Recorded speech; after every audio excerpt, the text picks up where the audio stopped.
ఉమ్మెత్త పువ్వులంటే శివునికి ఎంతో ఇష్టం. ఒకే ఒక ఉమ్మెత్త పువ్వును శివుని వద్ద ఉంచి వేడుకుంటే భక్తులకు మోక్షం లభిస్తుందట. కేరళలోని శివుని ఆలయాల్లో ఉమ్మెత్త పువ్వులతో అభిషేకం ప్రత్యేకంగా జరుగుతుంది. మాంగళ్య భాగ్యం లభించాలంటే శివుడిని ఉమ్మెత్త పువ్వులతో అర్చించాలి. ఇంకా ఉమ్మెత్త పువ్వులతో తయారు చేసిన మాలను శివుడికి అర్పించడం ద్వారా కోరుకున్న కోర్కెలు నెరవేరుతాయి. వినాయకుడికి కూడా ఉమ్మెత్త పువ్వులంటే చాలా ఇష్టం. అలాగే దుర్గాదేవిని ఉమ్మెత్త పూలతో పూజిస్తే దారిద్ర్యం తొలగిపోతుంది. నవరాత్రి రోజుల్లో 7వ రోజు సరస్వతీదేవి అలంకారంలో అమ్మవారు దర్శనమిస్తారు. ఆ రోజున సరస్వతీదేవి విగ్రహం ముందు ఉమ్మెత్త పువ్వులతో రంగోలీ వేసి పూజిస్తే విశేష ఫలితాలు లభిస్తాయి. అలాగే ప్రదోష కాలంలో శివుడిని అర్చిస్తే జాతక దోషాలు తొలగిపోతాయి.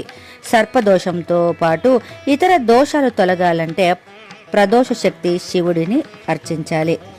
మాసానికి 2 సార్లు ప్రదోషం వస్తుంది. అంటే అమావాస్యకు పౌర్ణమికి ఒక్కరోజు ముందు ప్రదోషం వస్తుంది. ఈ సమయంలో శివుడిని దేవతలు స్తుతిస్తారని విశ్వాసం. అలాంటి సమయంలో శివునిని దర్శించుకుంటే శివుని అనుగ్రహంతో పాటు సమస్త దేవతల అనుగ్రహం లభిస్తుంది.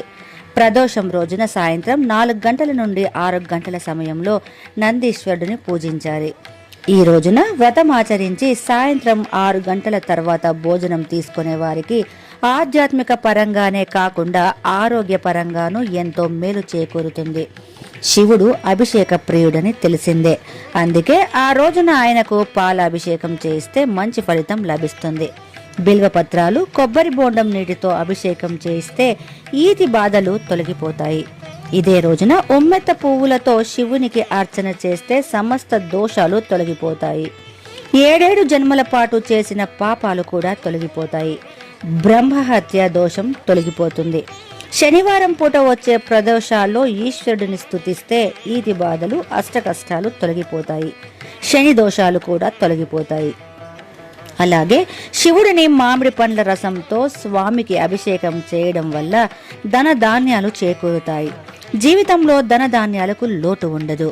ఆర్థిక ఇబ్బందులు, ఈతి బాధలు తొలగిపోవాలంటే మామిడి పండ్ల రసంతో శివుడికి అభిషేకం చేయాలని ఆధ్యాత్మిక నిపుణులు సూచిస్తుంటారు. ఓం నమ శివాయ.